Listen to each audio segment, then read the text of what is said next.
কচুগুলো অনেক ছোট, যার কারণে কচুগুলো প্রথমে সিদ্ধ করে নেওয়া হয়েছে। সিদ্ধ করার ফলে খোসাগুলো ছাড়াতে সুবিধা হবে। আসসালামু আলাইকুম এভরিওয়ান, কেমন আছেন আপনারা সবাই? আশা করি সবাই অনেক ভালো আছেন। আমরা আল্লাহর রহমতে ভালো আছি। আশা করি আজকের ভিডিওটা আপনাদের কাছে ভালো লাগবে। আজকে কচু দিয়ে মাছ রান্না করা হবে। আপনারা তো দেখতেই পারলেন যে কচু প্রথমে সিদ্ধ করা হয়েছে। কচুগুলো তো অনেকই ছোট ছিল, তো এভাবে তো ছিলা সম্ভব হতো না, তো যার কারণে কচুগুলো সিদ্ধ করে নেওয়া হয়েছে। মশলা তো দেওয়া হয়ে গেছে, এখন মাছগুলো মাখিয়ে নিতে হবে। আম্মু এখন একে একে সব মশলাগুলো দিয়ে দিচ্ছে। কচু দিয়ে মাছ রান্না করলে খেতে ভালোই লাগে। আমাদের তো প্রায় কচু দিয়ে মাছ খাওয়াই হয়। অন্যান্য দিনে তো কচুর সাথে বেগুনও থাকে, তো আজকে বেগুন দিবে না, আজকে শুধু কচু দিয়ে মাছটা রান্না করা হবে। এখন দিয়ে দিচ্ছে আদা রসুন বাটা। আজকে বাসায় বেগুনও আছে, কিন্তু বেগুনটা কেন জানি আজকে খেতে ভালো লাগছে না, যার কারণে শুধু কচু দিয়ে রান্না করা হচ্ছে। এখন মশলাটা ভালো করে কষিয়ে নিতে হবে। মশলাগুলো কষানো হয়ে গেলে এখানে কচুগুলো দিয়ে দিতে হবে। যেই কচুগুলো দেওয়া হবে সেই কচুগুলো ভাঙা হবে না, গোটা গোটাই দেওয়া হবে, কারণ কচুগুলো তো ছোট।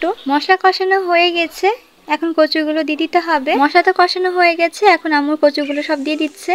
এখন কচুগুলোকে সহকারে কষিয়ে নিতে হবে। এখন পরিমাণ মতো পানি দিয়ে দিল, যতটুকু ঝোলের পানি লাগবে ততটুকুই দেওয়া হয়েছে আর কি। এদিকে মাছগুলো মাখিয়ে নেওয়া হচ্ছে। মাছগুলো মাখানো হয়ে গেছে, এখন মাছগুলোকে ভেজে নিতে হবে। কড়াই তেল গরম করতে দিয়ে দেওয়া হয়েছে। আজকে চিংড়ি মাছের ভর্তা করা হবে। চিংড়ি মাছটা বাটা হয়ে গেছে। আর আজকে বিকেলে নাস্তায় পেঁয়াজি করা হবে। এখন মাছগুলোকে ভেজে নিচ্ছে। এখন একে একে সবগুলো মাছ ভেজে নিতে হবে। আজকে রুই মাছ রান্না করা হচ্ছে। মাছ ভাজার সময় আমার খুবই ভয় লাগে, কারণ তেলগুলো গায়ে এসেই পড়ে। আমি তো ভিডিও করছি, তাও গায়ে এসে আমার তেল পড়ছে। মাছ ভাজা হয়ে গেছে, ওই মাছগুলো ভাজা হয়ে গেছে, ওগুলো তুলে রাখা হয়েছে। আবার মাছ দেওয়া হলো ভাজতে। কড়াইটা ছোট, যার কারণে একের পর একটা মাছ ভাজতে হচ্ছে। মানে বেশি করে মাছ তো একসঙ্গে ভাজা যাচ্ছে না। এখন মাছের মাথা আর লেজ ভাজা হচ্ছে। মাছের মাথাটা দুই ভাগে কাটার ফলে কড়াইটাই তো ভর্তি হয়ে গেছে। ভেজে রাখা মাছগুলোকে এখন তরকারিতে দিয়ে দেওয়া হচ্ছে।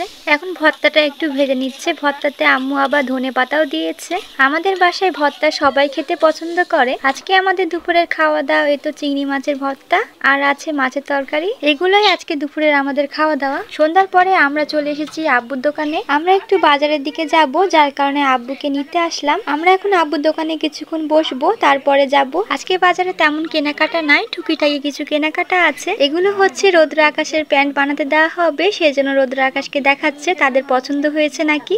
তো ওদের তো ভালোই পছন্দ হয়েছে। ওরা তো সেম সেম কাপড় পরে, তো যা দেওয়া হয় ওদেরকে সবই সেমই দেওয়া হয়। দুজনের প্যান্টের কাপড় একই রকমই, একই কালারের। আমারও জামা বানাতে দেওয়া হয়েছিল, জামাটা বানানো হয়ে গেছে। আজকে জামা বাসায় নিয়ে যাব না, জামাটা দোকানেই রাখবো। আমরা তো অনেকক্ষণ বসে গল্প করলাম, তো আমরা এখন বের হয়ে যাব। ফাইনালি আমরা চলে আসলাম গাছ কিনতে। গাছের এখানে আসলে মনে হয় সবগুলো গাছই নিয়ে চলে যাই। এখন তো শীতের সময়, তো অনেক ফুলের গাছ আছে এখানে, কিন্তু আজকে আমরা ফুলের গাছ নিব না। আমাদের বাসায় পোলাওয়ে দেওয়ার যে গাছটা ছিল সেই গাছটা মারা গেছে, তো যার কারণে আবার গাছটা কিনতে আসা হলো। এখানে অনেক সুন্দর সুন্দর গোলাপ ফুলের গাছ আছে। এই বনসাই গাছটাও দেখতে অনেক ভালো লাগছিল। গোলাপের গাছগুলো দেখে মনে হচ্ছিল সবই নিয়ে চলে যায়, কিন্তু তো নেওয়া যাবে না। আমাদের বারান্দায় তেমন আর জায়গা নেই, জায়গা থাকলে নিয়ে যাওয়া হতো। সব মেয়েদেরই তো ফুল অনেক ভালো লাগে, যার জন্য সবাই ফুল গাছই বেশি পছন্দ করে। তো এখন আম্মু দুইটা গাছের মধ্যে একটা গাছ নিবে, যে কোনটা ভালো সেটা আমাকে বলছিল।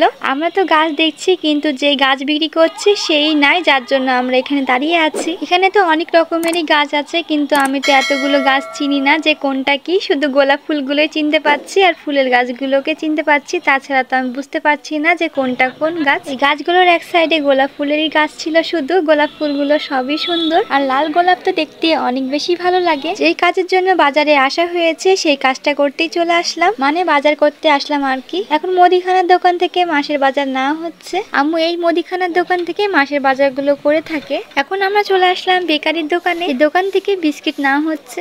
আমরা এখন আর একটা দোকানে চলে এসেছি, এখান থেকে কিছু নেওয়া হচ্ছে। এই দোকানটাতে অনেক রকমেরই জিনিস ছিল, তো আমাদের যা যা লাগবে সেগুলো সব নিয়ে নিয়েছি। আজকের ভিডিওটা এই পর্যন্তই। আবার কোনো নেক্সট ভিডিওতে আপনাদের সঙ্গে দেখা হবে। ততক্ষণ পর্যন্ত সবাই ভালো থাকবেন, সুস্থ থাকবেন, আমাদের সাথে থাকবেন। আল্লাহ হাফেজ।